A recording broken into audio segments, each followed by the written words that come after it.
Syekh Ahmad Al-Muallim Al-Yamani. Apa kata dia?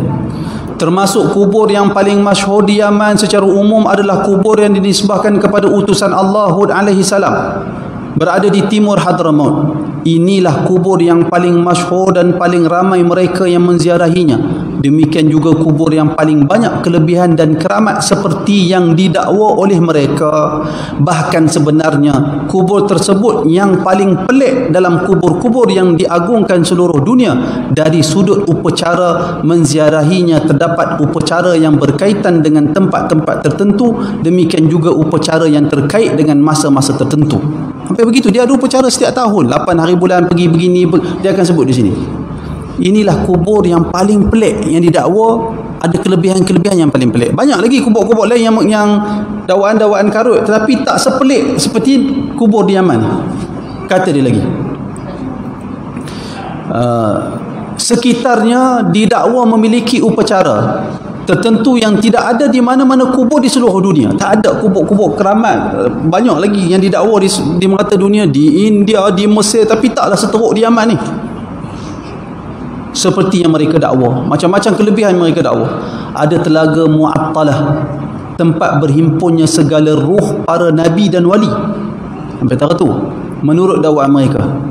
Ada lagi unta Hud, unta Nabi Hud yang berupa seketul batu yang amat besar, benar-benar diagungkan oleh mereka, sehingga kan mereka siap meluaskan kawasan sekitarnya dan dijadikan tempat menunaikan salat, tempat melakukan ibadah secara berjamaah, tempat menunaikan salat, majlis muhadarah. Majlis muhadarah ni saya perkataan saya lah, saya kata majlis simak, majlis dengar nasihat macam-macam lah, dengar pengajian apa semua, sambutan maulid dan tempat majlis memberi peringatan. Di bahagian bawahnya terdapat seketul batu kecil berlubang. Mereka mendakwa di situ merupakan tempat kaki Nabi Hud alaihi salam, sama seperti di Mekah sekitar Kaabah terdapat makam Ibrahim alaihi salam, iaitulah tempat dua tapak kaki baginda ketika mendirikan Kaabah. Nampak?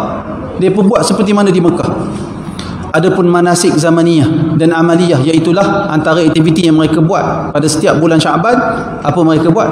Iaitulah antaranya perhimpunan yang dilakukan sekitar kubur Abu Bakar bin Salim dan anak-anaknya ketika berniat menuju ke Sya'bul Hud, lembah Hud, lebih kurang begitu.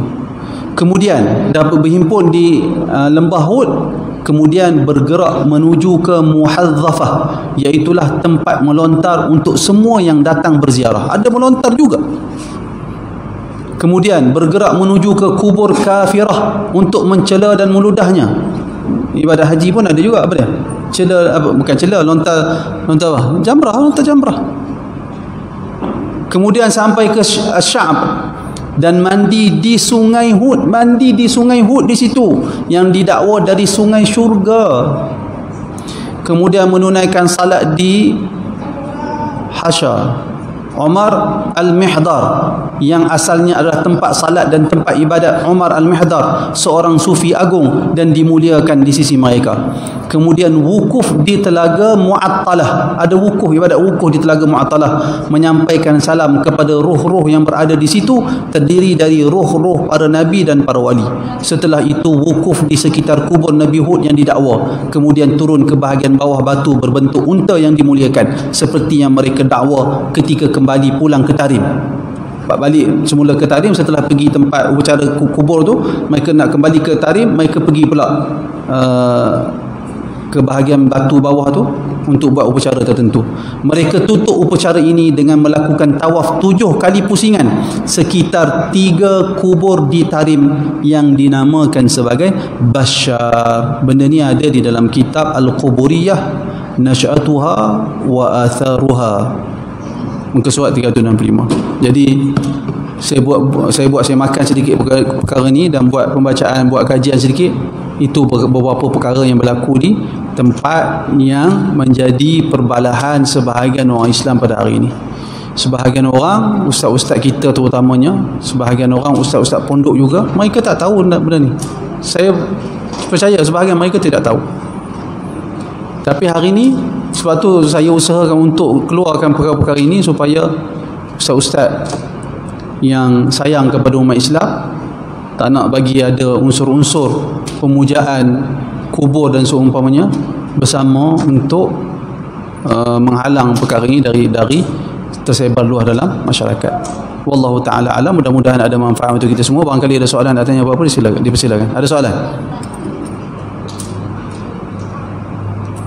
Kalau tak ada, saya ingat sekadar itu saja. Mudah-mudahan ada manfaat untuk kita semua. Aqulu qawli hadza wa astaghfirullahal azim li wa lakum. Assalamualaikum warahmatullahi wabarakatuh.